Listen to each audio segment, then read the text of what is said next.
बिस्मिल्लाहिर्रहमानिर्रहीम। Welcome to balance bite, a series of cost accounting. अच्छा जी, आज हम क्वेश्चन नंबर 2 डिस्कस करेंगे।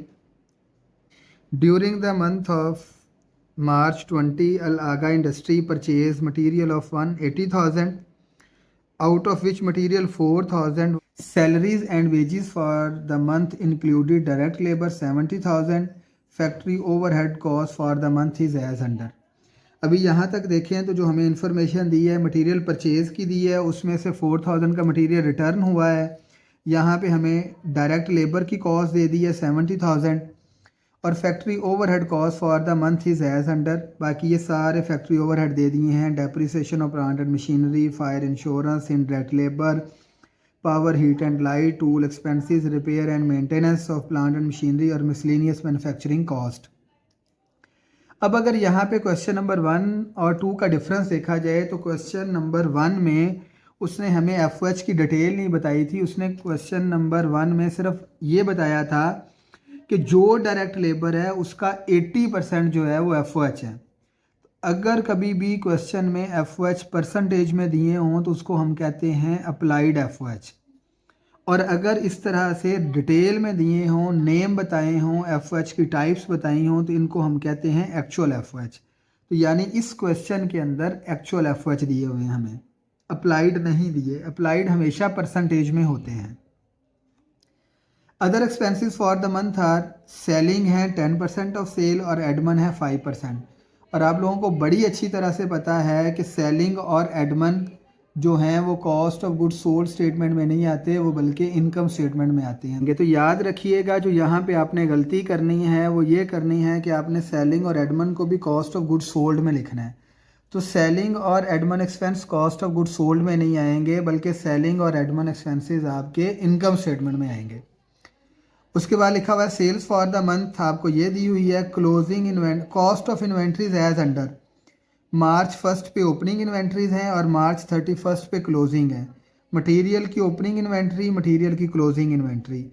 वर्क इन प्रोसेस की opening inventory, work in process की क्लोजिंग इन्वेंट्री। फिनिश गुड्स की ओपनिंग इन्वेंट्री, फिनिश गुड्स की क्लोजिंग इन्वेंट्री। रिक्वायरमेंट है prepare income statement and cost of goods manufactured and sold statement for the month. तो आपने क्या करना है, आपने एक तो सीजीएस बनाना है और एक आपने, तो हम क्या करेंगे, हम सबसे पहले नेम ऑफ कंपनी लिखेंगे अल आगा industry, cost of goods manufacture and sold statement for the month ended. और सबसे पहले हम क्या कैलकुलेट करेंगे, direct material consume. Direct material consume में ओपनिंग इन्वेंट्री है और ओपनिंग इन्वेंट्री जो मटेरियल की है वो हमें गिवन है। तो मटेरियल की जो ओपनिंग इन्वेंट्री है वो दी हुई है 23,000, तो वो 23,000 हम यहाँ पे लिखेंगे। फिर उसके बाद आपने मटेरियल परचेज़ किया, तो मटेरियल परचेज़ की वैल्यू थी 180,000। उसमें से आपने 4,000 का मटेरियल रिटर्न कर दिया, तो वो आप माइनस कर देंगे, तो ये आ जाएगा 176,000। अब 176,000 प्लस 23,000, इन दोनों को जब आप ऐड करेंगे तो ये हमारे पास जो कॉस्ट आएगी प्लस 199,000। उसके बाद है जी, ये आगे आंसर आपके पास मटेरियल अवेलेबल फॉर यूज़। उसके बाद एंडिंग इन्वेंट्री मटेरियल की आपको दी हुई है 40,800, उसको आप लेस कर देंगे तो जो आंसर आएगा हमारे पास, तो डायरेक्ट मटेरियल कंज्यूम आ गया 158,200, इसको आपने आउटर कॉलम में लिखना है। उसके बाद डायरेक्ट लेबर कॉस्ट आपको क्वेश्चन में गिवन है, वो है 70,000। आप इसको ऐड करेंगे तो आपके पास आ जाएगी प्राइम कॉस्ट, और प्राइम कॉस्ट आ गई 228,200। अब उसके बाद फैक्ट्री ओवरहेड है, तो वो वर्किंग 1 में जाके हमने सारे कैलकुलेट किए हुए हैं। 179 टोटल जो थे, तो वो टोटल आ गया उसका 37,000 और 500। वो जाके आपने सारे कैलकुलेट कर दिए, उनको इसमें ऐड कर देंगे तो जो आंसर आएगा 265,700, ये आपके पास आ जाएगी करंट मैन्युफैक्चरिंग कॉस्ट। अब इसके अंदर हमने ऐड करनी है वर्क इन प्रोसेस की ओपनिंग इन्वेंट्री, तो वर्क इन प्रोसेस की ओपनिंग इन्वेंट्री है 22,000 इसमें ऐड करेंगे तो जो आपके पास आंसर आएगा 287,700, ये आ जाएगा cost of goods available for manufacturing. अब आप इसमें से लेस करेंगे 29,000 इसकी क्लोजिंग इन्वेंट्री। तो जब आप इसको लेस कर देंगे तो वो आपके पास आ जाएगा 258,700 कॉस्ट ऑफ गुड्स मैन्युफैक्चर्ड।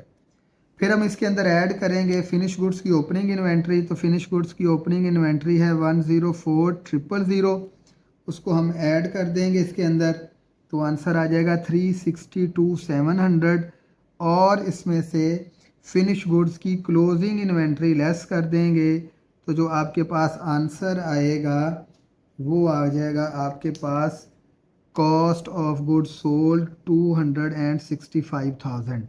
तो ये थी आपकी क्वेश्चन की पहली रिक्वायरमेंट, जिसमें आपने क्या काम करना है, आपने CGS का फॉर्मेट बनाना था, जो जो वैल्यूज़ दी हुई थी उनको कैलकुलेट करना था और CGS कैलकुलेट करना है। अब इसका दूसरा पार्ट है कि वो आपने इनकम स्टेटमेंट भी बनानी है इसी कंपनी की। तो अब हम इनकम स्टेटमेंट बनाते हैं। नहीं जी, इनकम स्टेटमेंट के लिए हम लिखेंगे लगागा industry income statement for the year ended. Sales हमें क्वेश्चन में गिवन थी, जो हमने पढ़ा भी था क्वेश्चन। तो सेल्स थी 630,000। अब उसमें से आप लेस करेंगे कॉस्ट ऑफ गुड्स सोल्ड जो अभी आपने कैलकुलेट की है। तो जो कॉस्ट ऑफ गुड्स सोल्ड अभी आपने कैलकुलेट की है वो है 265,000। अब इसको माइनस करके तो ये आ गया आपके पास 365,000, that is your gross profit.